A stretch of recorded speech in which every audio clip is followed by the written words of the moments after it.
Hello everyone, সবাইকে জানাই good morning. তো আজকের হচ্ছে সোমবার। তো সোমবারে দেখো সকাল সকালে সমস্ত কাজ সারা হয়ে গেছে, ঠাকুরকে ধূপ দেওয়া হয়ে গেছে। এদিকে হচ্ছে জামা কাপড়টাই শুধু মেলা বাকি ছিল।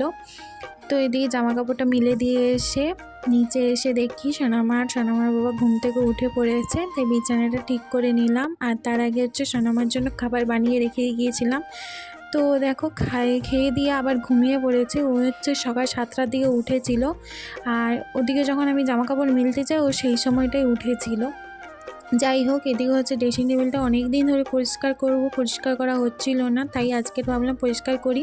আজকে রান্নার চাপটা একটু কম, আলু ভাতে ডাল আর চিংড়ি মাছ ভাজা করব বলেই ওই জন্য এইদিকে হচ্ছে একটু কাজবাজ করে নিচ্ছে। আর সেই ফাঁকে হচ্ছে সোনামা ঘুমোচ্ছিল, আজকে অনেকক্ষণ ধরে ঘুমোচ্ছিল। আর লাস্টে দেখো রান্নার শেষে সোনামার জন্য আপেল সিদ্ধ